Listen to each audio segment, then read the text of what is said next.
بسم اللہ الرحمن الرحیم، السلام علیکم ورحمۃ اللہ۔ قاضی فائز عیسیٰ اور حکومت نے مل کر جو پلان بنایا تھا قاضی فائز عیسیٰ کی ایکسٹینشن کا، کہ قاضی فائز عیسیٰ کو ایکسٹینشن مل جائے گی اور اس کے بعد حکومت کو بھی گارنٹی مل جائے گی اگلے 5 سال کے لیے، 3 سال کے لیے، 4 سال کے لیے، لیکن قاضی فائز عیسیٰ کی ایکسٹینشن کا پروگرام تو مکمل اڑ گیا ہے اور وہ اب کامیاب ہوتا نظر نہیں آ رہا، کیونکہ جو اس طرح کی سازشیں کی جاتی ہیں، اس طرح کے پلان بنائے جاتے ہیں یا اس طرح کی حرکتیں کی جاتی ہیں اور اس طرح کے معاملات ہوتے ہیں، اس کی وجہ سے یہ ناکامی تو سامنے آتی ہے، یہ شکست ہوتی ہے۔ تو قاضی فائز عیسیٰ کو مکمل طور پر شکست کا سامنا کرنا پڑا ہے اور آخر کار حکومت کو بھی شکست نظر آئی اور جس کی وجہ سے انہیں پیچھے ہٹنا پڑا اور جسٹس منصور علی شاہ کو آخر کار انہیں چیف جسٹس لگانا پڑے گا۔ دیکھیں، سب سے پہلے ان لوگوں نے پلان کیا کہ ہم قاضی فائز عیسیٰ کے لیے ایکسٹینشن کے لیے ایک آئینی ترمیم لے کر آتے ہیں، اور آئینی ترمیم کے لیے دیکھیں، آئینی ترمیم کے لیے یہ اس طرح سے نہیں ہو جائے گا کہ آپ نے خواہش ظاہر کی آئینی ترمیم کے لیے اور اس کے بعد آئینی ترمیم ہو گئی۔ آئینی ترمیم کے لیے آپ کو پورا نمبر کرنا پڑے گا، نمبر گیم جو پارلیمنٹ کے اندر ہوتی ہے، یعنی قومی اسمبلی کے اندر اور سینٹ کے اندر، وہ جو نمبر گیم ہے وہ آپ نے اگر پوری کرنی ہے، آپ اس کو پورا کرتے ہیں تب جا کے آئینی ترمیم ممکن ہو سکتی ہے، ورنہ آئینی ترمیم ممکن نہیں ہو سکتی اور آئینی ترمیم نہیں ہو سکتی۔ اب حکومت نے کیا کیا آئینی ترمیم حاصل کرنے کے لیے؟ دیکھیے، جسٹس منصور علی شاہ نے اسی چیز کو مد نظر رکھتے ہوئے، اسی چیز کو سامنے رکھتے ہوئے جو مخصوص نشستوں کا فیصلہ ہے وہ پہلے ہی عمران خان اور پی ٹی آئی کے حق میں دے دیا تھا۔ اگر یہ فیصلہ عمران خان اور پی ٹی آئی کے حق میں نہ جاتا تو آج یہ نہ صرف آئینی ترمیم کر چکے ہوتے بلکہ قاضی فائز عیسیٰ کو ایکسٹینشن بھی دلوا چکے ہوتے۔ لیکن جسٹس منصور علی شاہ نے بڑا زبردست کام کر کے اس دن ہی 12 جولائی کو جب یہ فیصلہ دیا گیا تھا مخصوص نشستوں کے معاملے پر، اس دن ہی جسٹس منصور علی شاہ نے اس حکومت کو شکست دے دی تھی اور قاضی فائز عیسیٰ کے پلان کو، قاضی فائز عیسیٰ کو شکست دے دی تھی۔ اب انہوں نے کیا کیا؟ انہوں نے یہ کام کیا کہ وہ نمبر پورا کرنے کے لیے یہ پہنچ گئے مولانا فضل الرحمان کے پاس۔ جس دن یہ پہنچے حکومت والے، جس میں آصف علی زرداری شامل تھا اور محسن نقوی شامل تھا، جس دن یہ پہنچے مولانا فضل الرحمان کے پاس، جمعیت علماء اسلام کے پاس، اس سے پہلے جو ہے وہ وہاں پر پہنچ چکے تھے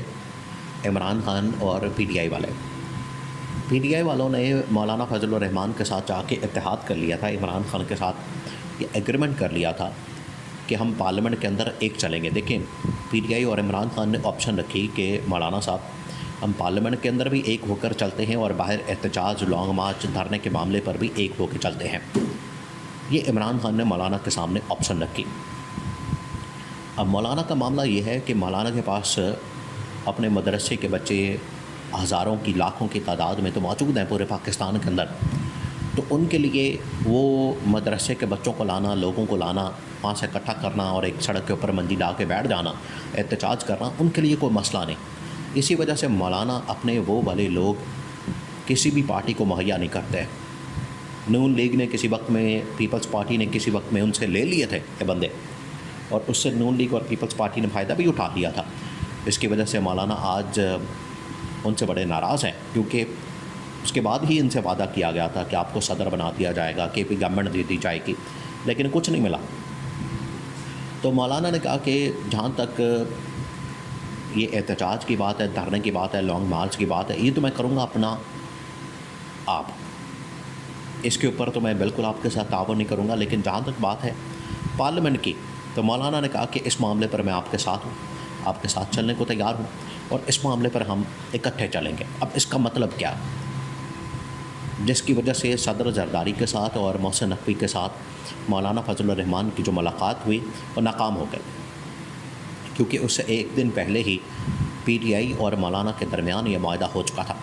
کہ ہم سڑکوں کے اوپر احتجاج اپنا کریں گے، لیکن پارلیمنٹ کے اندر ہم ایک ہو کر چلیں گے۔ پارلیمنٹ کے اندر ایک ہو کر چلنے کا مقصد یہ ہے، مطلب یہ ہے کہ اگر حکومت کی جانب سے کوئی قانون سازی بل یا کوئی آئینی ترمیم لائی جاتی ہے تو مولانا جو ان کے 8-10 ووٹ ہیں جو حکومت کے لیے بڑے قیمتی ہیں، کیونکہ حکومت کو تقریباً 20-25 ووٹ چاہیے. 205 کے قریب ان کا نمبر ہے، لیکن کرنا 225-30 ہے، جو آئینی ترمیم کے لیے 2/3 میجورٹی چاہیے. تو مولانا نے کہا کہ آئینی ترمیم یا قانون سازی یا کوئی بل آتا ہے تو میں حکومت کا ساتھ نہیں دوں گا بلکہ پی ٹی آئی کا اپوزیشن کا ساتھ دوں گا. یہ پہلی معاہدہ ہو گیا تھا. اس معاہدے کے بعد جو صدر آصف علی زرداری کا مولانا کے گھر آنا، محسن نقوی کا مولانا کے گھر آنا، تو اس سے آپ سمجھ سکتے ہیں کہ ایک حکومت کی جانب سے پہنچا یعنی آصف زرداری، دوسرا پہنچا اسٹیبلشمنٹ کی جانب سے یعنی کہ محسن نقوی. ان کی ملاقات ہو گئی ناکام. تو جو 2/3 میجورٹی کا نمبر چاہیے تھا وہ تو بڑھ گیا، وہ تو فارغ ہو گیا. جس کے بعد انہوں نے جو منڈے کو کال کیا تھا جوائنٹ سیشن پارلیمنٹ کا،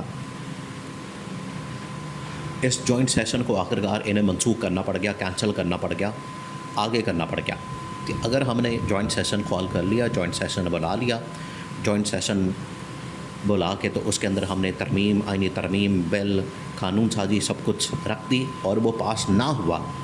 وہ آئینی پیکج پاس نہ ہوا تو حکومت فارغ ہو جائے گی، کیونکہ یہ ایک قسم کا عدم اعتماد بھی ہو جاتا ہے. اس ڈر کی وجہ سے انہوں نے جوائنٹ سیشن جو ہے اگلے ہفتے تک ٹال دیا ہے. اور یہ جو واقعات ہوئے ہیں یہ واضح طور پر ثابت کرتے ہیں کہ حکومت کو شکست ہو چکی ہے، حکومت کے پلان کو شکست ہو چکی ہے، اور قاضی فائز عیسیٰ کے ایکسٹینشن کے پروگرام کو ایک شکست ہو چکی ہے. اور اب اعظم نذیر تارڑ باقاعدہ طور پر ٹی وی ٹاک شو کے اندر آ کر یہ بیان کر رہے ہیں کہ ہمارا تو مقصد ہی نہیں تھا، ہم تو دینا نہیں چاہتے ایکسٹینشن قاضی فائز عیسیٰ کو. قاضی فائز عیسیٰ تو خود بھی اس میں انٹرسٹڈ نہیں ہے. تو بات یہ ہے کہ اگر یہ انٹرسٹڈ نہیں ہے اور کہتے ہیں کہ ہمارے پاس جو وہ افواہیں ہوتی ہیں، چہمگوئیاں ہوتی ہیں، ملک کے اندر جو خبریں پھیلائی جاتی ہیں، چہمگوئیاں کی جاتی ہیں، ان کا ہمارے پاس کوئی علاج نہیں. علاج ہے، آپ ایک کام کریں، آپ جسٹس منصور علی شاہ کا نوٹیفیکیشن بطور چیف جسٹس نکال دیں، بالکل اسی طرح سے جس طرح سے آپ نے پی ڈی ایم پچھلی حکومت میں، پی ڈی ایم کے پہلے دور حکومت میں شہباز شریف نے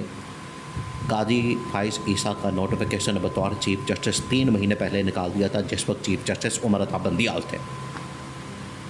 یہ آپ کریں اور ملک کے اندر یہ ختم ہو جائے گا سلسلہ افواہوں کا، خبروں کا، چہمگوئیوں کا، سب کچھ. لیکن نیت میں مسئلہ، ابھی بھی یہ کوشش کریں گے. عملاً پریکٹیکلی تو ان کو شکست ہو چکی ہے، اب یہ اس پروگرام کو آگے نہیں بڑھا سکتے. پھر بھی ان کی جانب سے آخری وقت تک کوشش کی جائے گی، لیکن پریکٹیکلی یہ پلان قاضی فائز عیسیٰ کا حکومت کا ناکام ہو گیا ہے.